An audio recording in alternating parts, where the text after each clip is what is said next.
Bonjour tout le monde. On va laisser quelques minutes, le temps, un petit 2 minutes, le temps que tout le monde s'installe, que tout le monde joigne notre webinaire de Noël. Alors, bienvenue à notre nouveau webinaire Entraînons vers les fêtes avec Amelia. Et pour nous mettre un peu dans l'ambiance, on a choisi la thématique des fêtes. Alors, on est full concept aujourd'hui, on est tout habillé pour vous pour le temps des fêtes. On a aussi créé une belle boutique des fêtes pour les fins de notre démonstration. Alors, glissons maintenant vers notre futur diapo. Glissons, entraînons, il faut être quand même concept. Maintenant, je vous présente l'équipe qui va animer votre webinaire aujourd'hui. Pour une première, nous serons 2 à animer le webinaire. Moi-même, Marie-Claude, je suis gestionnaire du succès client chez Amelia. C'est mon premier webinaire, alors j'espère que vous serez indulgents envers moi.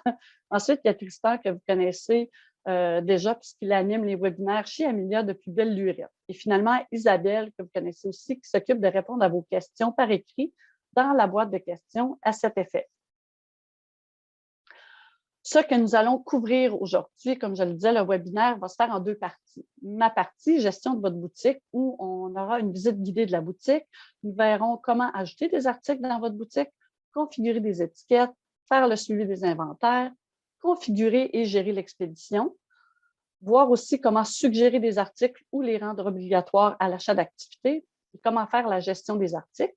La deuxième partie, animée par Tristan, sera sur la levée de fonds, configurer une levée de fonds, faire la promotion de vos levées de fonds et le suivi des dons. Chaque partie sera aussi, on aura aussi une foire aux questions pour chacune de vos parties et on terminera avec les trucs et conseils. Plusieurs options de vente s'offrent à vous lorsqu'il s'agit de marchandises, d'articles. Il y a plusieurs façons d'utiliser, de vendre ou de faire la promotion de vos articles. Alors ici, on vous en montre quelques-uns. Ça peut être des articles promotionnels comme des tasses, des chaussettes, des bouteilles d'eau. Ça peut être des ensembles cadeaux, de l'équipement sportif. Ça peut être des produits qui sont reliés à un service ou à un événement comme Noël, Pâques ou des articles pour des collectes de fonds. Commençons donc par une visite guidée de la boutique et, comme je vous le disais, pour les besoins de la cause et de ce webinaire, on a créé pour vous une boutique de Noël. Veuillez noter ici que nous sommes en mode admin, comme nous l'indique la barre orange dans le haut de l'écran. Ici, nous pouvons voir tous les onglets que nous avons configurés dans notre boutique. C'est aussi ici que les administrateurs ou les admins naviguent pour effectuer des achats pour les clients. Vous verrez qu'en mode client, il y a certains onglets qui sont cachés. Allons voir maintenant ce que notre boutique des fêtes a à offrir comme article, ainsi que le mode de vue client. Vous remarquez ici sur le côté gauche de notre fenêtre qu'il y a des filtres ou ce qu'on appelle des étiquettes. Celles-ci ont été créées au préalable pour faciliter la recherche des articles. Nous vous suggérons fortement d'utiliser les étiquettes, on va en parler un petit peu plus tard, pour raffiner la recherche. C'est très pratique aussi pour vos clients lorsque vous avez une multitude d'articles en ligne. Ça diminue le temps de recherche pour vos utilisateurs. Alors, en sélectionnant un article, on va aller voir sur la page de celui-ci. Ici, c'est notre beau cardigan moche des fêtes, comme on appelle en anglais le Ugly Christmas Sweater, comme on porte aujourd'hui. Alors, sur chaque article, vous pouvez voir, vous donner un nom justement, le prix. On voit aussi la description. On peut choisir une variante comme la grandeur, la quantité que vous voulez ajouter au panier pour continuer vers votre processus d'achat. À noter dans le bas de l'écran, dans le bas de la photo, dans le fond, les icônes de réseaux sociaux, parce que vous pouvez également partager chaque article sur les réseaux sociaux ou avec des amis. Maintenant, on va voir comment ajouter et configurer des articles dans votre boutique. Vous devez tout d'abord aller activer une nouvelle application si vous ne l'avez pas déjà fait. Ça se retrouve dans l'onglet Apps à gauche dans votre arrière-boutique. Vous trouvez l'application qui s'appelle Vente de marchandises. Ensuite, vous devez l'activer. La beauté de la chose, c'est que c'est gratuit. Alors, je vous suggère ensuite, une fois que vous l'avez activé, de rafraîchir votre navigateur et vous pourrez vous rendre dans votre arrière-boutique, dans l'onglet Boutique, et vous cliquez sur Articles. Et voilà, le tour est joué. Maintenant, comment configurer un article? Donc, puisque nous étions déjà dans le sous-onglet Articles de notre boutique, on va sélectionner le bouton Nouvel article. qu'ici, on ne voit pas, mais lorsqu'on clique dessus, c'est ce que vous verrez apparaître. Alors, voici les étapes de création. En jaune, le titre. Ici, on l'a appelé « Chandail des fêtes pour Pitou ». On y ajoute une description parce qu'on veut garder notre Pitou au chaud pour les fêtes. En mauve, les étiquettes. Comme je le disais justement, c'est très utile de créer et d'utiliser les étiquettes pour permettre aux clients de filtrer les articles et les aider à trouver ce qu'ils recherchent rapidement. Nous verrons comment les configurer à l'étape suivante. En bleu, on a le prix coûtant, ce qu'on appelle le cost, et ensuite le prix de vente de détail, le prix que le client paiera. N'oubliez pas d'ajouter votre poste de comptabilité non plus. Finalement, en rose, parce que c'est le temps des fêtes, mais surtout, c'est le temps d'être gentil, on veut offrir un rabais. Alors, on peut configurer les rabais soit en dollars ou en pourcentage. C'est à votre guise. Ici, on va donner un rabais de 5 $. Poursuivons. En jaune, le service complémentaire. Ça, c'est utile lorsque votre article est en fait considéré comme un service. Par exemple, un repas en complément d'une activité ou encore une navette de raccompagnement après une journée au ski. Activez-la si vous souhaitez lier un service à une activité. Cette option permettra une meilleure facturation et un meilleur suivi le jour de l'activité en question. Ici, pour notre démo, on va le laisser vide. En mauve, l'expédition. N'oubliez pas que les méthodes d'expédition que vous voyez ici ont été activées et configurées au préalable aussi, avant, dans le fond, tout comme les étiquettes. On va aussi vous montrer comment les configurer, comment configurer l'expédition dans les prochaines diapos du webinaire.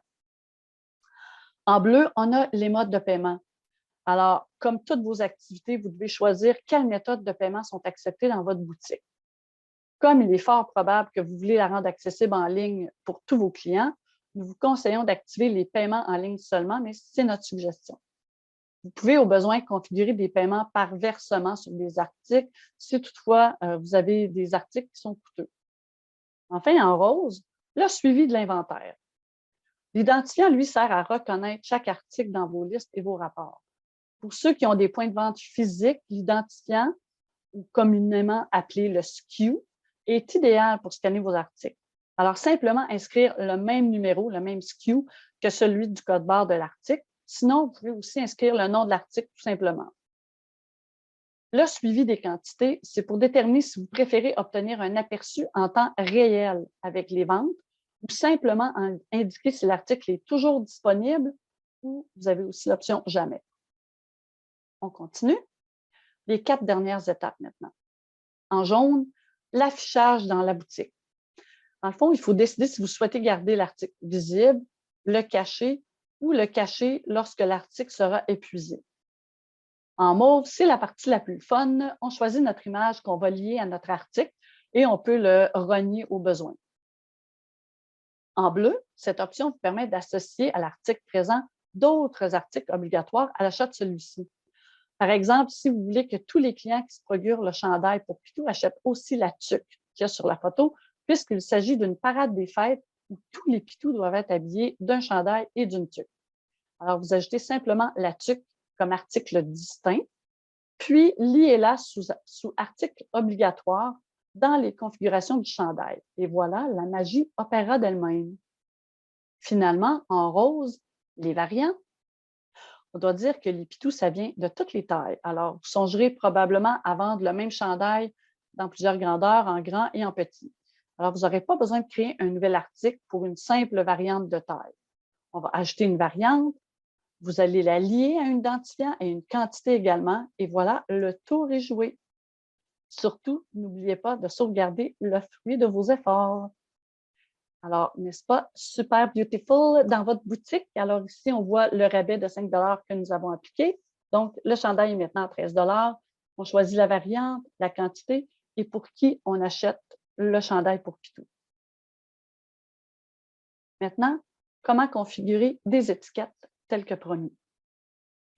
Les étiquettes, c'est un moyen simple et rapide de filtrer vos articles par les catégories que vous choisissez.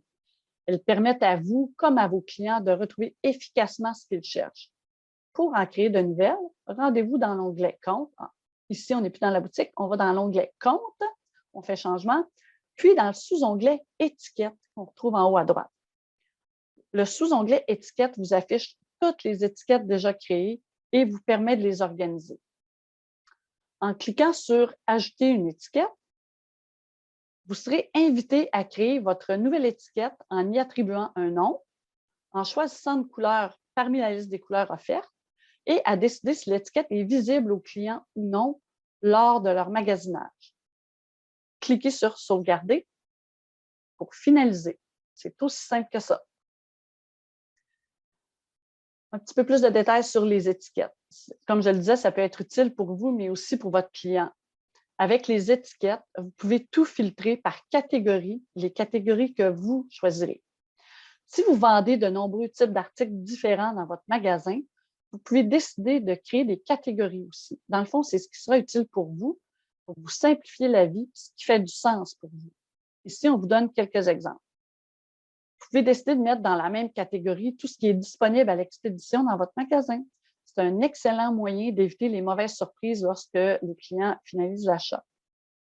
Si vous faites la collecte de fonds en vendant des objets spéciaux, vous pouvez les regrouper sous la même étiquette afin que votre client puisse les repérer facilement, mais vous et votre équipe d'admin aussi pourrez également les retrouver beaucoup plus rapidement. Vraiment, les possibilités sont infinies, c'est à vous de décider. Maintenant, on va poursuivre avec le suivi des inventaires. Le suivi des inventaires est assez simple. On doit créer un identifiant unique pour chaque article. Comme je le mentionnais, ça peut être un numéro, un SKU, ou le nom de l'article. Vous associez une quantité à chaque article et ses variants. Vous pouvez suivre l'inventaire dans le sous-onglet « Gestion » ou en cliquant en haut à droite sur « Exporter Excel » qui nous amènera vers le rapport suivant, comme on le voit ici. Maintenant, comment configurer et gérer l'expédition?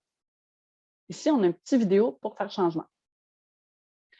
On va se rendre toujours dans notre boutique, dans l'onglet « Articles », et ensuite, on ira dans le sous-onglet « Expédition » en haut. On voit ici qu'on a 3 modes d'expédition, cueillette seulement, livraison, cueillette et livraison.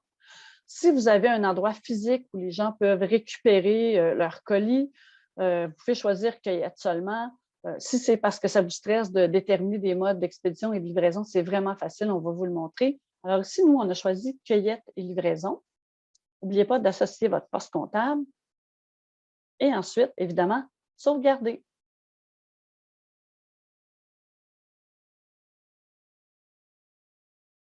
Maintenant, il ne faut pas oublier que pour chaque article, vous devez déterminer si vous voulez un mode de livraison ou pas et les tarifs aussi. Alors, pour chaque article, vous devez le faire. Alors ici, on va aller dans « Chandail des fêtes pour Pitou ». On descend plus bas dans notre écran. On voit ici « Expédition ». Alors ici, on a plusieurs choix. Comme on l'a vu, cueillette, livraison. On a aussi des frais à déterminer. Alors, si on choisit un frais fixe, ici, on a un frais de 5 $ par article. Il ne faut pas oublier que ce frais fixe-là de 5 $ va s'appliquer pour le chandail Pitou, mais peu importe qui le commande, peu importe l'adresse du client. Alors, vous pourriez avoir des surprises si vous choisissez ce mode-là. Si vous choisissez frais de livraison à venir, alors ça va être tout dépendant de l'adresse du client. On pourra le déterminer. Ça va être moins stressant pour vous. Dans ce cas-là, il va falloir créer une facture personnalisée une fois que la commande du client va être faite. Décider quel tarif on va mettre. Alors ici, pour les besoins de la cause, on va choisir frais de livraison à venir.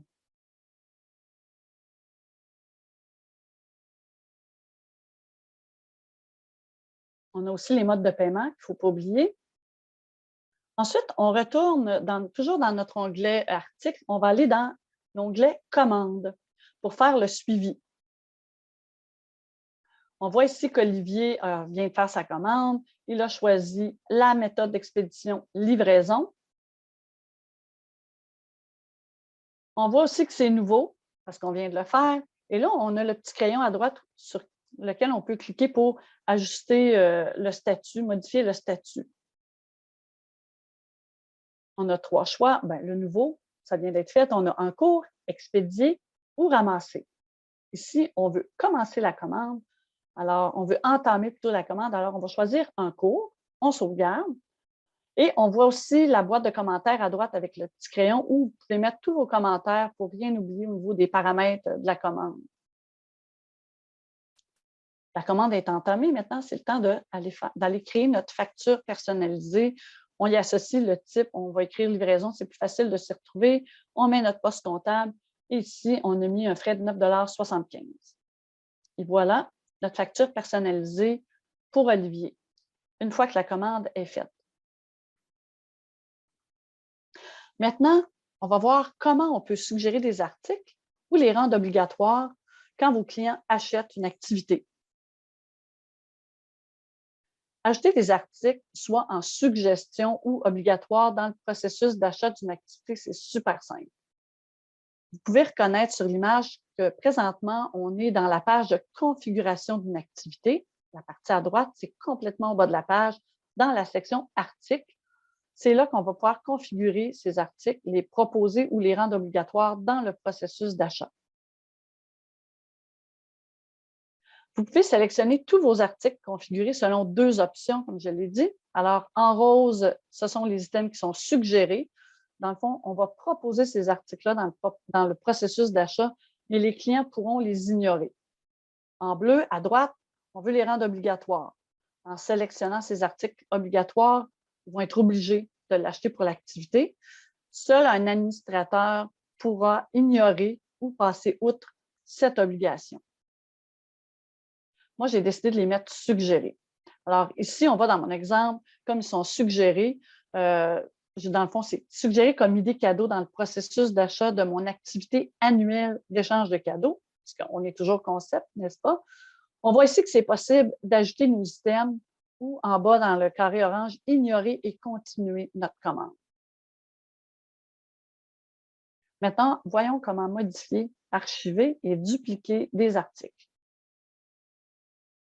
Dans la liste de vos articles, sous la section Actions, en jaune ici, c'est possible de faire la gestion de vos articles, soit les modifier, les archiver ou les dupliquer. Attention, une fois qu'un article est vendu, vous ne pouvez pas modifier la section des variantes. Si nécessaire, plutôt, vous devrez archiver votre article, en créer un nouveau avec les options de variantes que vous mettrez à jour. L'option de dupliquer un article, c'est surtout utile lorsque vous avez plusieurs articles contenant les mêmes configurations. Par exemple, si j'ai plusieurs cardigans en moche des fêtes, mais aux motifs différents, je pourrais simplement dupliquer celui-ci que j'ai déjà créé et ensuite changer l'image ou d'autres paramètres au besoin. Faisons maintenant deux petits quiz express pour voir si vous étiez attentif avant de passer à la foire aux questions. Quiz maintenant sur la boutique. À quoi servent les variants? Pour ajouter différentes tailles, couleurs, sections ou même numéros de table à un article de marchandise, pour fournir un identifiant unique pour chaque article de marchandise, pour choisir la façon dont la marchandise apparaît dans votre boutique. Ensuite, vrai ou faux. Vous pouvez modifier les variantes d'un article après l'avoir vendu. Je vous laisse soumettre vos réponses. Wow, bravo! Alors, la réponse, c'est le premier. C'est bon. Les variantes servent à vendre un même article dans plusieurs variantes de taille, couleur, numéro. Il est conseillé d'ajouter seulement un type de variant afin d'éviter d'en avoir trop. Vous pouvez, comme mentionné plus tôt, créer deux articles distincts pour distinguer les couleurs et y ajouter chacun les variantes de taille, par exemple. Et bravo, vrai ou faux, la réponse est fausse. Vous pouvez seulement dupliquer un article et modifier les variants et archiver le premier article. Une fois que c'est vendu, on ne peut plus les modifier. Maintenant, on passe à la foire aux questions. Pourquoi ne puis-je pas choisir mes propres couleurs d'étiquette? On se fait demander ça des fois chez Amelia. C'est parce que les normes WCAG, Web Content Accessibility Guidelines en anglais, indiquent que les textes présents sur le web devraient avoir un ratio de 4,5 pour 1 afin d'être lisibles. L'exemple qu'on voit ici en bleu sur gris est plutôt difficile à lire. Alors, c'est pourquoi Amelia a prédéterminé certaines combinaisons de couleurs afin qu'elles soient parfaitement accessibles à tous et qu'elles respectent surtout les normes. Deuxième question, comment puis-je configurer des variants de taille à un vêtement également offert en plusieurs couleurs? C'est sûr que ça serait tentant de créer un même chandail et d'y ajouter, par exemple, rouge petit, rouge moyen, rouge grand, bleu petit. Bon, vous comprenez le principe. Par contre, la liste déroulante des options deviendrait rapidement engorgée. D'ailleurs, lorsque les clients magasinent, il est préférable de montrer la photo de chaque variante de couleur. C'est pourquoi on vous conseille de créer des variantes de taille plutôt que des variantes de couleur. Alors, affichez toutes les couleurs offertes dans des articles distincts pour que vos clients puissent les voir directement dans la liste de vos articles et ensuite faire un choix éclairé. Voilà pour ma partie. Je passe maintenant la parole à Isabelle pour une période de questions et ensuite Tristan présentera sa partie. J'en profite aussi pour vous souhaiter un joyeux temps des fêtes à vous tous et à vos petits pitous et plein de ugly Christmas sweaters. Merci à tout le monde pour toutes vos questions. Nous avons reçu quelques-unes. Je les ai répondues dans le Q&R en bas.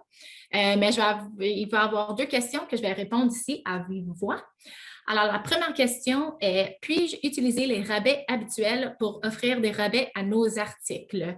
Et la réponse est oui. Tous les types de rabais figurant dans l'onglet rabais et frais peuvent être associés à tous vos articles. Et la deuxième question est, est-il possible d'avoir plus qu'une image pour un article, comme par exemple une image de face de votre chemise et une image du dos, par exemple? Et la réponse ici est non. Il y a vraiment seule une image qui est possible, mais rappelez-vous que vous avez la vignette et l'image pleine également. Merci encore. Continuez avec vos questions et je vais passer la parole à Tristan. Merci beaucoup, Isabelle. Alors, maintenant, poursuivons avec la section levée de fonds du webinaire d'aujourd'hui. Le temps des fêtes est un moment inspirant de l'année où on dirait qu'on a toujours le goût de donner un peu plus. Plusieurs d'entre vous pensent peut-être de faire une levée de fonds pour faire du bien dans votre communauté, mais parfois, organiser une levée de fonds peut être compliqué. Même si vous avez déjà une levée de fonds à chaque année ou que votre initiative commence tout juste à prendre forme, n'hésitez pas à la promouvoir dans Amelia. La fonctionnalité levée de fonds vous permet d'amasser de l'argent de façon super simple. Vous pouvez l'activer pour que lors de l'étape 1 du processus d'achat, vos clients auront l'option d'ajouter un montant pour votre levée de fonds et s'ils décident de faire un don, la transaction sera ajoutée à la facture. De plus, vous avez également l'option d'activer l'onglet levée de fonds dans votre boutique pour que vos clients puissent explorer vos levées de fonds, car oui, c'est possible d'en avoir plusieurs. Alors, d'abord et avant tout, la fonctionnalité levée de fonds est une application que vous pouvez activer gratuitement via l'onglet Appli dans Amelia. Et une fois activée, vous pourrez la retrouver dans Boutique sous le sous-onglet Levée de fonds. Maintenant, regardons comment configurer une levée de fonds. Donc, comme on peut voir ici, on navigue sous Boutique et Levée de fonds. Par la suite, on clique sur Nouvelle campagne. On peut y entrer un nom et une description. Dans ce cas-ci, c'est des bottes cadeaux des fêtes pour les enfants. On peut y mettre une photo, l'ajuster à notre guise. Par la suite, on choisit le poste de comptabilité, la date de début ainsi que la date de fin de notre levée de fonds. Et en dessous, on peut cocher pour si on veut que la campagne soit active présentement, si on veut l'afficher à la caisse de sortie à l'étape 1 ou si on veut afficher le montant recueilli. On peut également fixer un objectif. Dans ce cas-ci, c'est 5 000. On peut afficher le montant de l'objectif et afficher le progrès en pourcentage. Et finalement, on peut sélectionner les modes de paiement pour la levée de fonds et sauvegarder le tout une fois que c'est terminé. Par la suite, on peut voir ici que nous avons notre levée de fonds. Et si on navigue à notre boutique, on peut aller sous l'onglet levée de fonds et voir ici qu'on a notre levée de fonds bas cadeau des fêtes pour les enfants et on peut y faire un don si on le désire. Comme ceci. Et par la suite, on peut voir que le don s'est ajouté à notre panier. Maintenant, continuons en regardant comment faire la promotion d'une levée de fonds. Alors, vous pouvez demander des dons à l'étape 1 du processus d'achat. Alors, on va regarder comment s'y faire. Donc, si on navigue dans notre levée de fonds qu'on a configuré tout à l'heure et qu'on descend, OK. Donc, si on coche ici l'option d'afficher à la caisse de sortie, par la suite, on peut sauvegarder. Donc, ensuite, on peut naviguer à notre boutique et si on ajoute un item dans notre panier, donc on l'ajoute à notre panier, on peut commander et comme on peut voir ici, c'est offert à l'étape 1 du processus d'achat. On peut ainsi y entrer un don, cliquer sur « Faites un don » et ensuite, ce don sera ajouté à la facture tout de suite en dessous, comme on peut voir juste ici. Donc, comme on peut voir ici, le don de 5 $ dans cet exemple a été ajouté et on peut continuer avec le processus d'achat. Maintenant, on va regarder comment on peut intégrer votre levée de fonds dans un site web. Donc, dans la section « État de campagne », cela vous permet également d'intégrer votre levée de fonds sur le site web de votre organisation en cliquant sur « Intégrer cette campagne » ou sur « Bouton à intégrer ». Donc, en cliquant sur « Intégrer cette campagne », une nouvelle fenêtre s'ouvre et vous donne accès au code HTML nécessaire pour intégrer votre campagne à l'endroit désiré. Vous pouvez rapidement personnaliser votre intégration en choisissant une couleur et un aperçu de votre campagne se trouve à gauche de l'écran également. De façon similaire, si vous cliquez sur « Bouton à intégrer », vous aurez accès au code HTML nécessaire pour l'intégration et vous aurez également l'option de personnaliser votre intégration en choisissant une couleur et le texte qui apparaît sur le bouton. Donc, dans ce cas-ci, c'est « Faites un don », point d'exclamation, mais vous avez le choix de mettre ce que vous voulez. Et vous aurez également un aperçu de votre campagne en haut à droite. Donc, pour faire le suivi de vos dons, vous pouvez regarder la section « État de la campagne ». Donc, vous pouvez voir combien de dons ont été faits ainsi que le montant recueilli. Et si vous cliquez sur « Consulter la liste des donateurs », vous allez avoir accès au nom des donateurs, au montant donné, au statut des dons et au numéro de facture correspondant. Maintenant, faisons un petit sondage, un petit quiz pour savoir si vous avez bien écouté. Donc, quelles sont les différentes façons de faire la promotion d'une levée de fonds avec Amelia? Vous pouvez sélectionner plus d'une réponse. Donc, premièrement, l'intégrer dans votre site Web. 2. Générer une demande de don à l'étape 1 du processus d'achat. On peut l'obliger lors d'une inscription. On peut la vendre comme un article dans votre boutique. Et dernière réponse possible, activer l'onglet « Levée de fonds » dans la boutique. Donc, on peut voir que tout le monde a répondu aux 2 premières et à la dernière réponse. C'est excellent car ce sont les 3 bonnes réponses. On ne peut pas obliger un don lors d'une inscription et on ne peut pas le vendre comme un article dans la boutique. Donc, ça, c'est quelque chose à laquelle il faut faire attention. C'est vraiment sa propre chose. Donc, on peut créer la levée de fonds, mais ce n'est pas un article dans votre boutique. Merci beaucoup, beaucoup pour votre participation en passant. C'est toujours super plaisant. Donc, passons à la foire aux questions. Question numéro 1. Ma levée de fonds a expiré ou expire bientôt, mais j'aimerais la prolonger. Comment faire? Donc, vous n'avez qu'à naviguer dans votre levée de fonds et vous pouvez ajuster la date des débuts et la date de fin à votre guise. Même si elle est déjà commencée, vous pouvez toujours ajuster la date de fin et sauvegarder et cette nouvelle modification sera mise en place. Question numéro 2. Est-ce possible d'annuler un don? Donc, si par accident, quelqu'un a mis un petit 0 de trop et aimerait annuler son don, donc, c'est super simple. C'est le même processus qu'annuler n'importe quoi d'autre dans Amelia. Vous pouvez naviguer dans le compte du client. Une fois que vous avez trouvé la facture, vous pouvez cliquer sur le petit plus en haut à droite. Ensuite, cliquez sur « Annuler et rembourser article » et le processus est le même que n'importe quoi d'autre. Est-ce que vous avez des questions? Isabelle, je vous cède la parole. Bonjour tout le monde, merci encore pour toutes vos questions. Nous apprécions toujours vos questions. Alors ici, j'ai encore une ou 2 questions. Alors la première question, c'est que est-ce que les fonds collectés lors d'une collecte de fonds apparaissent dans les rapports financiers habituels? Et la réponse est oui. Alors, vous pouvez les trouver sous vos rapports avec les postes comptables, mais c'est pour ça qu'il est très important de créer un poste comptable pour votre collecte de fonds afin que vous puissiez facilement aller garder la trace de vos rapports. Et la deuxième question est, est-ce que les campagnes doivent-elles avoir une date d'expiration? Alors ici, non, vous n'en avez pas besoin. Vous pouvez maintenir vos collectes de fonds ouvertes indéfiniment sans aucun problème. Merci beaucoup encore une fois pour vos questions. Merci Isabelle et merci pour votre participation. C'est super apprécié, c'est toujours super le fun. Donc, avant de terminer, on va regarder quelques petits trucs et conseils.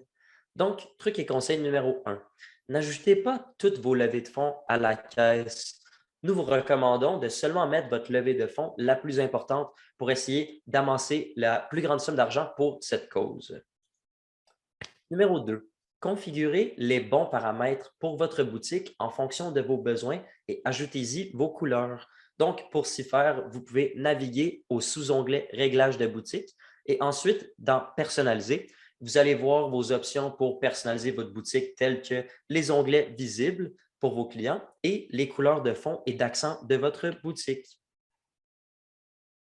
Et numéro 3, personnalisez le nom de l'onglet de vos levées de fonds en fonction de leur thématique. Donc, dans ce cas-ci, par exemple, on pourrait changer le libellé du levée de fonds à levée de fonds des fêtes et peut-être que ça va inciter quelques personnes de plus à aller faire un don pour vos levées de fonds.